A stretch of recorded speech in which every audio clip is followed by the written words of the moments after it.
Hard भी question नहीं है, तो सिंपल सा क्वेश्चन है, सबको हम लोग देखते हैं और खुद भी देखिएगा कि आपसे बन पाता है कि नहीं। तो पहला क्वेश्चन जो है शुद्ध जल की मोलरता के बारे में बात किया गया है। तो शुद्ध जल की जो मोलरता होती है, चाहे मोलरता बोल दे चाहे मोलरता बोल दे, दोनों आपको सेम ही आएगा। सिर्फ याद रखना है कि यहाँ पे आपको मान के चलना है वॉल्यूम कितना है, 1 लीटर ले लेना है। ठीक है, वॉल्यूम 1 लीटर ले लेना है, मास कितना ले लेना है, 1 kg ले लेना है। ठीक है, तो ये जो है बस सिंपल सा करना है, 1000 में 18 से भाग देंगे। ठीक है, तो आ जाएगा कितना, 55.55। इसके बाद दूसरा क्वेश्चन जो है ना, दूसरा क्वेश्चन है 10 लीटर विलियम दे रखा है ना, और मोलरता का मान दे रखा है m/10, मतलब 1/10।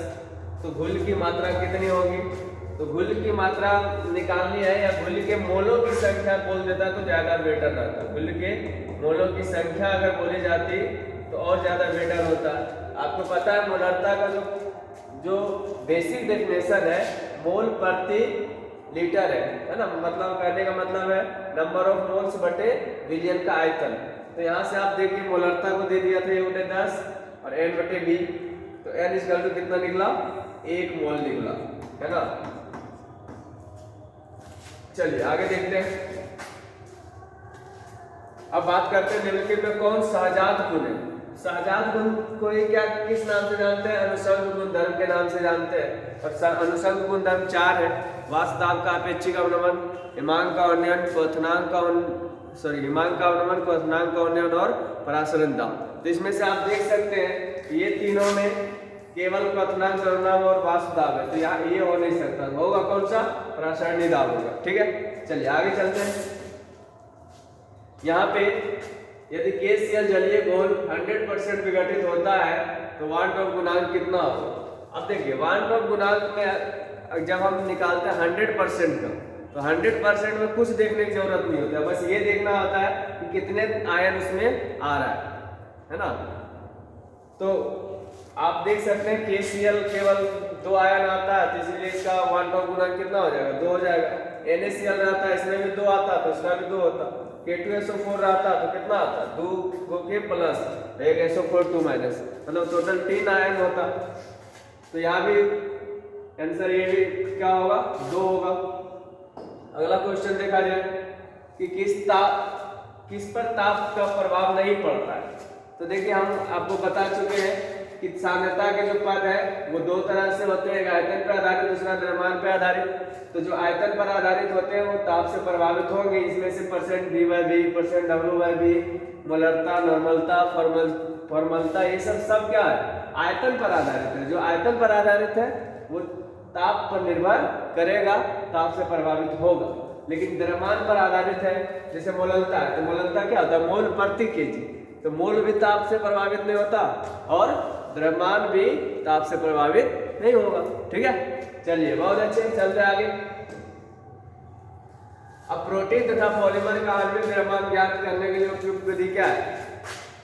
तो ये सब का जो मास होता है बहुत ज्यादा होता है ना, और सबको परासरण दाब के विधि से परासरण दाब ज्ञात करके उसका अनुभार ज्ञात किया जाता है। परासरण दाब का फॉर्मूला था π=CRT, है ना। यहाँ से हम लोग निकाले देते हैं कि π=CRT, तो N/V यहाँ से निकाल देते हैं। यहाँ से इसका W निकालना हो तो N क्या होता है, दिया गया भार बटे अनुभार, है ना, दिया गया भार बटे अनुभार। तो यहाँ से हम लोग निकाल सकते हैं π=W/m/RT, तो M क्या होता है, WRT/πV। यहाँ से हम लोग इस तरीके से निकाल सकते हैं।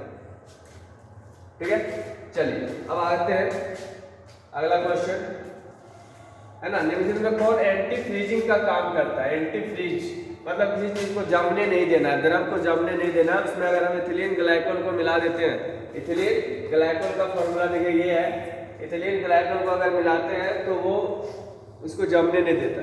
कारों के रेडिएटरों वगैरह में इसका यूज किया जाता हाँ देखिए लिखा हुआ है ठंडे प्रदेश में कार के रेडिएटरों में पानी के साथ एथिलीन ग्लाइकोल डाला जाता है क्योंकि ठंडा में पानी के हिमांक को घटाता है ना। भाई जैसे पानी 0 डिग्री सेल्सियस पे जम जाता है, लेकिन अगर मिथिलीन ग्लाइकोल को मिला देते हैं तो वो और कम में जाके जमेगा। आगे हम लोग देखते हैं कि इनमें कौन राउल्ट नियम से धनात्मक विचलन प्रदर्शित करता है। तो राउल्ट के नियम को पालन करने वाला है ना, राउल्ट के नियम को पालन करने वाला आदर्श विलयन कहलाता है ना, आदर्श विलयन कहलाता है। राउल्ट के नियम को पालन करने वाला आदर्श विलयन कहलाता है। और जो राउल्ट के नियम का पालन नहीं करता है, जो राउल्ट के नियम से विचलित हो जाता है, उसको अनादर्श विलयन कहते हैं। और राउल्ट विलयन से विचलन दो तरह से होता है ना। तो अगर राउल्ट के विलयन से धनात्मक विचलन होता है और दूसरा राउल्ट के नियम से ऋणात्मक विचलन होता है। तो ये सब क्या है, ये सारे अनादर्श विलयन के एग्जाम्पल है, बट उसमें बेंजीन और क्लोरोफॉर्म का जो मिश्रण होता है, बेंजीन मतलब C6H6 और क्लोरोफॉर्म मतलब CHCl3 है ना, ये दोनों क्या होता है, धनात्मक विचलन को प्रदर्शित करता है। तो आंसर हो जाएगा ये। आगे देखते हैं कौन अनुसंग गुणधर्म नहीं है।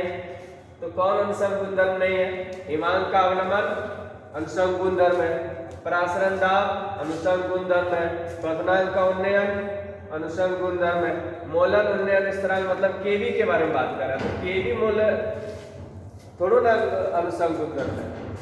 डेल्टा टीवी अनुसंग गुणधर्म, और डेल्टा टीवी इक्वल टू हम लोग पढ़े केवी इंटू एम है ना, डेल्टा टीवी इक्वल टू क्या होता है, केवी इंटू एम। तो डेल्टा टीवी अनुसंग गुणधर्म है ना, केवी नहीं है। चलिए आगे देखते हैं। हाँ क्वेश्चन नंबर 5 ग्राम ग्लूकोज को 5 ग्राम ग्लूकोज है, 20 ग्राम जल है। तो देखिए छोटकी W दे रखा है 5 ग्राम, मतलब W विलय दे रखा है 5 ग्राम, W विलय दिया गया है 5 ग्राम और W विलायक दिया हुआ है आपका 20 ग्राम। तो यहाँ से W विलियन कितना आएगा, W विलियन आ जाएगा 5 प्लस 20 बोले तो 25 ग्राम आ जाएगा, ठीक है 25 ग्राम। और आपको परसेंट W बटे W क्या होता है, दिया गया भार बटे दिया मतलब विलय का भार बटे विलियन का भार उन्हें 100। तो विलय का भार कितना है 5 और विलियन का भार कितना है 25, अब उन्हें 100 करेंगे कितना परसेंट आएगा, 20% आएगा। इसके बाद देखिए H3PO3 कैसा है, तो H3PO3 को जब टूटता है तो H3PO3 इस तरीके से टूटता है। H3PO3 है ना, H3PO3 से आपके केवल 2 H प्लस निकलते है ना, 2 H plus plus HPO3 2 minus, ठीक है। तो यहाँ से 2 H प्लस है, तो जितना H प्लस किसी अम्ल से निकलता है वह उसकी क्षारकता होती है, वह उसकी रासायनिकता होती है। और H प्लस जाएगा कौन सा, H प्लस वो वाला H प्लस जाता है जो ऑक्सीजन से जुड़ा हुआ होता है, क्योंकि यही वाला ये आयनीकृत हाइड्रोजन है, आयनीकृत हाइड्रोजन है, आयनीकृत हाइड्रोजन है ये, आयनीकृत हाइड्रोजन। और ये जो हाइड्रोजन आपको दिख रहा है अनायनीकृत है, अनायनीकृत है, अनायनीकृत है। तो ये नहीं निकल सकता, क्यों नहीं निकल सकता, क्योंकि फास्फोरस और हाइड्रोजन की जो विद्युत ऋणात्मकता में अंतर है वो ना के बराबर है, और खिंचाव यहाँ पे ज्यादा होगा। क्यों, क्योंकि यहाँ ऑक्सीजन की विद्युत ऋणात्मकता हाइड्रोजन से काफी ज्यादा होती है, ठीक है। आगे चलते हैं, कौन ताप द्वारा प्रभावित नहीं होता है। तो अभी तो हम पढ़ाए थे कि मोललता ताप द्वारा प्रभावित नहीं होगा, क्योंकि मोललता का जो होता है ना, मोललता जो होता है मोलों की संख्या बटे विलायक का द्रव्यमान। तो यहाँ पे द्रव्यमान पे है ना, द्रव्यमान पर आधारित है, तो द्रव्यमान पर आधारित चीजें ताप से के द्वारा प्रभावित नहीं होती है, मोललता प्रदर्शित होती है। तो देखिए मोलरता के बारे में पूछता है, तो मोलरता होता है मोल प्रति लीटर, मोल प्रति लीटर। मोललता के बारे में पूछ रहा है तो मोललता होता है मोल प्रति केजी, मोल प्रति केजी, है ना। अगर नॉर्मलता के बारे में पूछता है, नॉर्मलता, तो आपको याद रखना है ग्राम तुल्यांक प्रति लीटर, ग्राम तुल्यांक प्रति लीटर। आपके मोल अंश या मोल प्रभाज की बात करता है, मोल अंश या मोल प्रभाज की बात करता है, तो ये क्या है,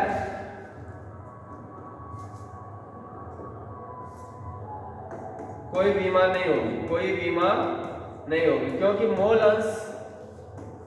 अंश क्या है, मोल अंश है दो मोलों का अनुपात है। अनुपात सेम चीज का अनुपात होता है तो उसका कोई मात्रक नहीं होता है, ठीक है। तो इसका भी आंसर क्या हो गया, डी वाला हो गया, ठीक है। विद्युत अपघटन का उदाहरण कौन सा है?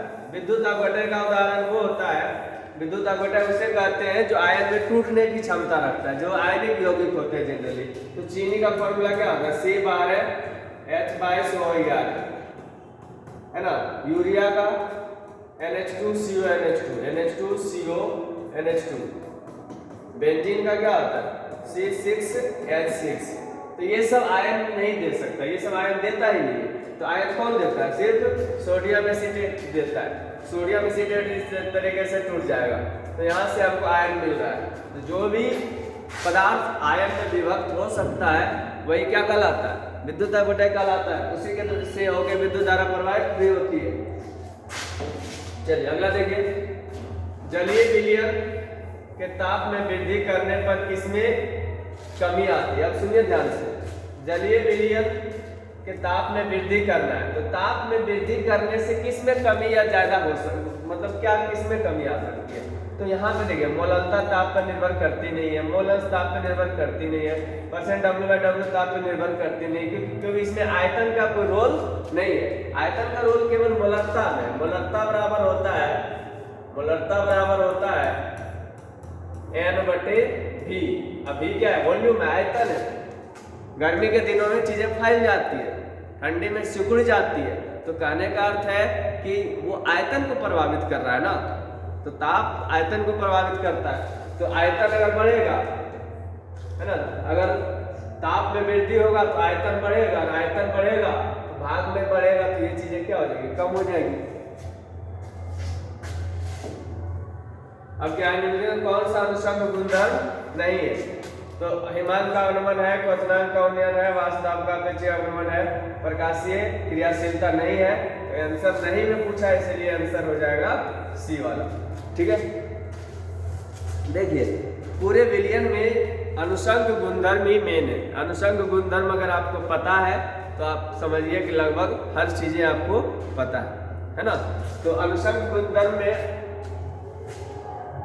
वाष्पदाब का अपेक्षित अवनमन जो था, वाष्पदाब का अपेक्षित अवनमन मतलब relative logarithm of vapour pressure, तो ये था P0 माइनस P0। फिर था क्या, क्वथनांक का उन्नयन डेल्टा TB, इसका क्या था KB/m। कुछ फॉर्मूला है जिसको आपको याद रखना है। डेल्टा TF फ्रीजिंग पॉइंट में, है ना, कमी, हिमांक में अवनमन, तो ये था KF/m। और एक प्रासरण दाब होता है π=CRT। तो ये चार तरीके का ये अनुषंग गुणधर्म है, ये नहीं याद रखना है। हाँ, अब ये देखिए, ऑर्थोफॉस्फोरिक अम्ल में विलयन में की जो मोलरता है वो 3 है ना, मोलरता दे रखा है। तो आपको याद रखना है, नॉर्मलता बराबर होता है N × मोलरता, N फैक्टर है अगुना मोलरता। अब N क्या है, तो जो ऑर्थोफॉस्फोरिक अम्ल की क्षारकता है, तो ऑर्थोफॉस्फोरिक अम्ल की फॉर्मूला क्या होती है, H3PO4 होता है। H3PO4 कहने का मतलब है P=OH।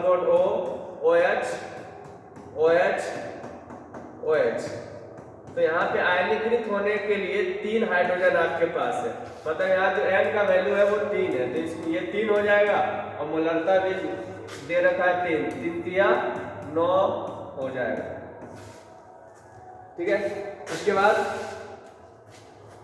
इसके बाद ये वाला फॉर्मूला देख सकते हैं, मोलरता का ये फॉर्मूला होता है W गुने 1000 गुने M गुने V, W गुने 1000 गुने M गुने V। अब देखिए W दे रखा है आपको कितना 2 ग्राम, V दे रखा है कितना 200 ml दे रखा है, और NaOH है तो MNaOH कितना होगा, MNaOH हो जाएगा सोडियम का 23, ऑक्सीजन का 16 प्लस हाइड्रोजन का 1, तो टोटल आएगा कितना 40 आएगा। तो अगर आप सब वैल्यू को रखिए तो W 2 गुने 1000 बटे M गुने V, 40 गुने V का वैल्यू है 200, तो 200 गुने 5 1000, 5 8 40 है ना, 2 चौक 8, 1/4 आएगा है ना। 1/4 का अर्थ कितना, तो 1/4 का अर्थ होता है 0.25। यही आंसर हो जाएगा। आंसर हो जाएगा कौन सा, ये वाला। तो आप बस ये सब क्वेश्चन है, यहाँ से क्वेश्चन आने की संभावना रहती है। बिहार बोर्ड में बहुत ज़्यादा टफ क्वेश्चन नहीं आएंगे है ना, तो जो भी क्वेश्चन है उनको सही तरीके से कीजिए। हम डेली लगभग एक चैप्टर को लेके आएंगे। अभी हमने आज दूसरा क्लास था। चलिए मिलते हैं नेक्स्ट वीडियो में, तब तक के लिए जय श्री राम।